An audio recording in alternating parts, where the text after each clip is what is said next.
Alright. It's your boy ObZ in the house.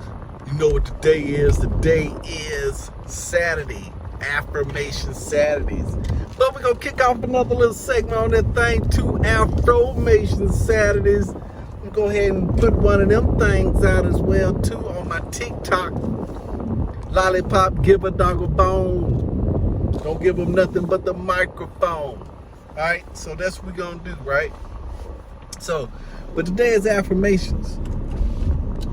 And I've been affirming some things. Because you know what?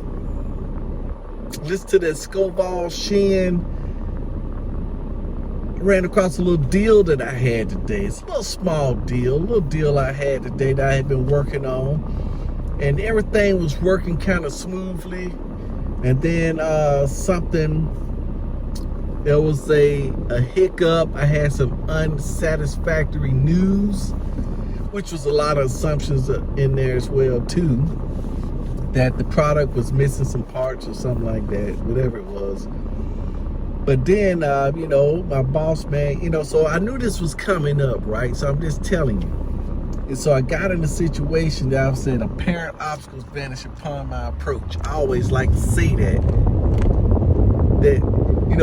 whatever belongs to me, I can't lose whatever belongs to me because I'm connected with an invisible, unbreakable cord. You see what I'm saying?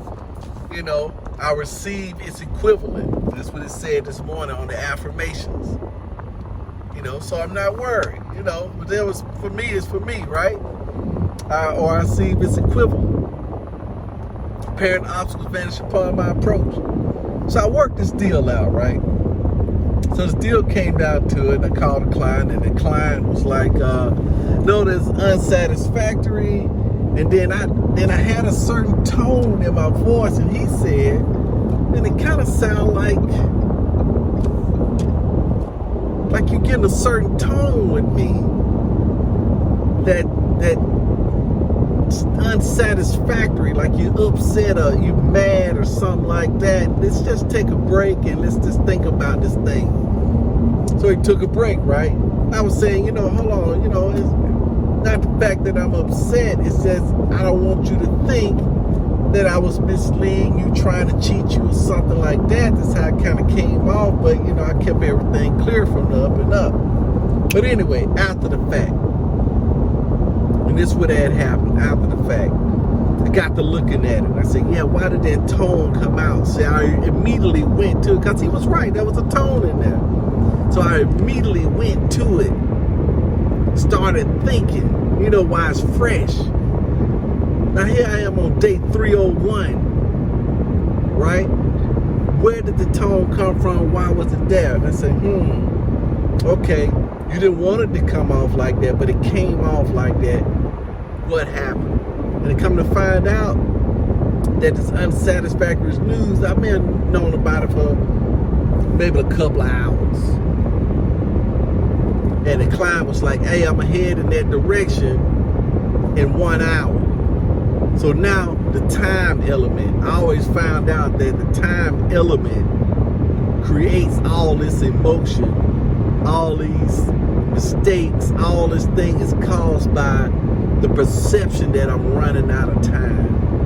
And then the other things that if I didn't get this off in a timely fashion, then of course the client will be upset with me. So I had that assumption in there. I'm running out of time. And then as I proceeded, so now I'm in my mind, hey, I got to take care of this business. So you know what happens then, right? Once you got to take care of that business, then other things show up. I had another client pop up. Oh, I need help. Oh, man, I need this help. At this time, right? Yeah. Then you got questions you want to be like, okay, if I didn't have somebody, then I'm working with a client and I'm trying to close the client has to leave. But when I don't have I'm not trying to close the client and I need to leave, then the client got more questions. So that's the way it works. It's all in here, right? Because in my mind, I was saying I don't need a client right now, and then one appears because there's no resistance there. it was allowed to come in. You see what I'm saying? That's the way that thing kind of trickled out, right? Kind of trickled out like that. So, anyway, so not only was I running out of time, not only did I have another client, that client was out in the heat, you know, being inconvenienced. But then that unfavorable news, all three of them came into a culmination and came out with a tone. So the deal I got to do is like my boy Cardone say, speed kills. If it's not favorable news, go ahead and get it out the way quickly. So to that person, I'm thinking that I'm saving myself some ridicule, or that's my ego trying to protect itself from an assumption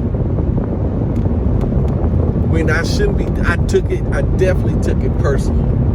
That's what I did. I definitely took it personally, in which I shouldn't.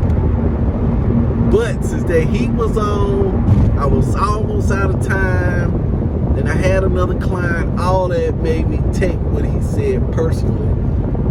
And another thing too is that when I was talking to my boss was saying, hey, look, on this situation right here, we ain't budging. That's what he said, right? So he had already gave me a response and a tone to give out, and I accepted it. I didn't have to accept that tone, but that's the tone that he gave out. And the only reason he gave that tone out, right, because there was a fear of loss, because he was looking back through the numbers and said, oh man, this was calculated wrong, I made a mistake. So if he don't want it, great, because then I correct my mistake and then I'll be back in business. So he had his own agenda that was in there, and he projected that onto me, and I accepted it. It's like an agreement. We just agreed that we ain't budging. See, just like that, in that tone. So when the client mentioned that, I already had a response that was set up that we ain't budging. And that wasn't the tone I was supposed to take. But since I didn't prepare, I just let the mind run amok. I didn't prepare. I prepared, it would have went more like, hey, I see what you're saying. I'm on your side. Let's just see if he'll budge. That's what's the tone I'm supposed to take. But anyway, it all worked out, right? Because it was for me.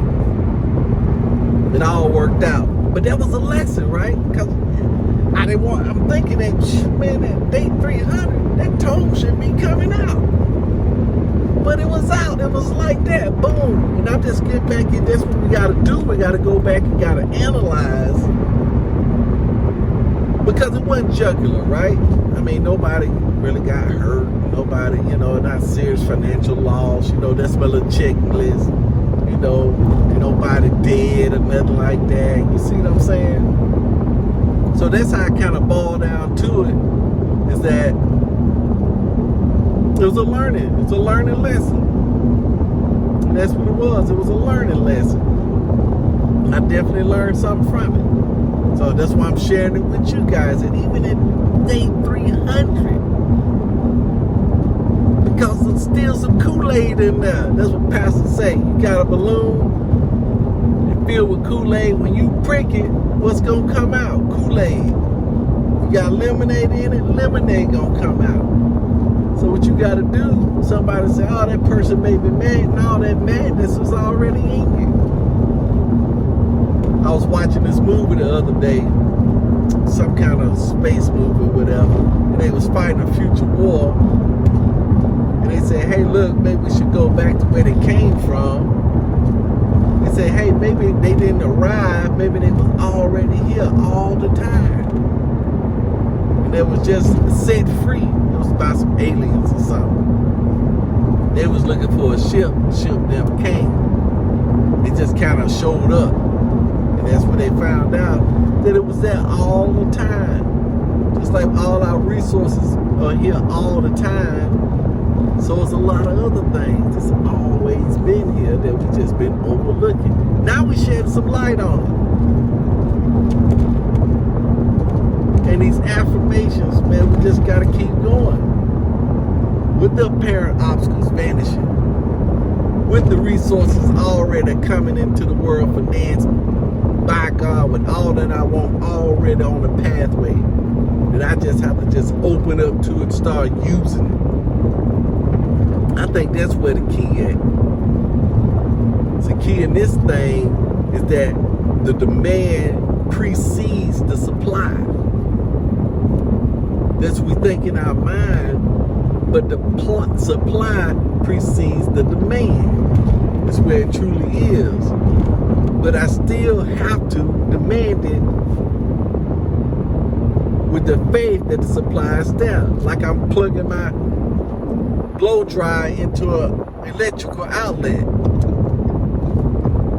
Now, do I plug in the blow dry and then hope that the power company send the power? No, the power's already there. Now, if the blow dry land on the floor, ain't plugged in, then I ain't getting nothing happening. Ain't drying no hair, no nothing. But that's the name of the game. So, there we go. We at 11 minutes. I ain't gonna do 24 minutes, but I wanted to show you that. I wanted to get down to that because that just happened. It was fresh. Then it made me realize I need to put in more work. Now, I already know what I'm gonna do. Remember I said I was gonna plan my home life while I'm at work.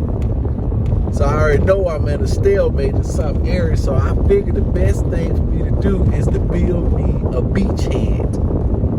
Go back down to the basement, get my room cleared out, start spending time there on a regular basis. I'm excited.